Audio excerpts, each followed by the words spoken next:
तो दोस्तों स्वागत है आप लोगों का हमारे इस नई वीडियो में। आज की वीडियो में बात करने वाले हैं कि मैथ के पेपर में पास कैसे हो, सप्लीमेंट्री 2023 के पेपर में या फिर मैथ का कोई भी पेपर हो, जैसे चाहे जैसे भी हो, जब हो पेपर बोर्ड का हो या फिर सप्लीमेंट्री का हो, ये हो तो कैसे पास हो, आसान तरीका क्या है पास होने का मैथ में।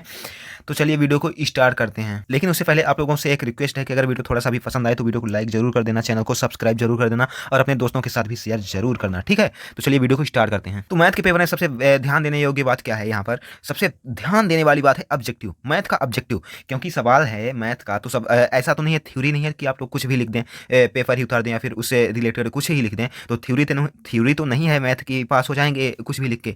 यहाँ पर ध्यान देने वाली बात क्या है, यहाँ पर ध्यान देने वाले ऑब्जेक्टिव है। अगर आप लोगों से ऑब्जेक्टिव आ जाता है, ऑब्जेक्टिव अगर आप लोग तुक्का भी करते हैं, अंदाजा बस भी लगाते हैं और ऑब्जेक्टिव बन गया, तो यहाँ पर पास होने के लिए ऑब्जेक्टिव ही ज़्यादा काफ़ी है, ज़्यादा इंपॉर्टेंट है, ठीक है। 25 नंबर का ऑब्जेक्टिव रहता है। अब तो शायद 25 से ज़्यादा हो गया मेरे हिसाब से, एक्चुअली में ध्यान नहीं मुझे, लेकिन जहाँ तक है मुझे तो 25 से ज़्यादा हो गया, 32-32 का या फिर 30 नंबर का ऐसे है, शायद होगा। अगर गलती हो गई हो तो सॉरी उसके लिए।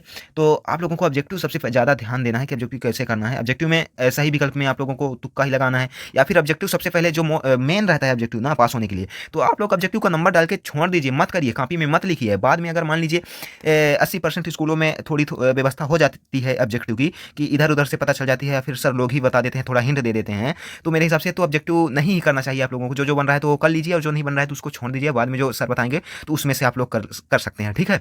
और जो प्रश्न है तो प्रश्न को भी आप लोगों को अगर नहीं भी बन रहा है उससे रिलेटेड, उसमें से सूत्र ही याद है, उस प्रश्न में से सूत्र ही याद है उसमें से, तो आप उस सूत्र को ही लिख दीजिए उस प्रश्न में, उस प्रश्न को उतार दीजिए और उस सूत्र को लिख दीजिए, और उस सूत्र की जगह थोड़ा थोड़ा प्रश्न कुछ लिख दीजिए, A two A B X square plus 7x, मतलब ऐसे ही कुछ लिख दीजिए उस क्वेश्चन में। अगर सूत्र याद है तो सूत्र में ही आप लोगों को 1-2 नंबर मिल जाएगा, ऐसे रहता है। सूत्र सबसे ज़्यादा जरूरी रहता है, तो सूत्र अगर याद है तो सूत्र ही लिख दीजिए। अगर थोड़ा भी कुछ नहीं याद है तो उससे रिलेटेड मतलब वही थोड़ा थोड़ा थोड़ा थोड़ा लिख दीजिए। मतलब क्वेश्चन से ही आप लोग सॉल्व करते जैसे एक्स स्क्वायर प्लस 7x, कुछ भी लिख दीजिए। तो सूत्र की जगह सूत्र के साथ कुछ भी लिख दीजिए, तो पास होने का चांस रहता है। तो जैसे मैंने बताया ऑब्जेक्टिव सबसे ज़्यादा जरूरी है, तो ऑब्जेक्टिव को ध्यान से करना है तो पास हो सकते हैं।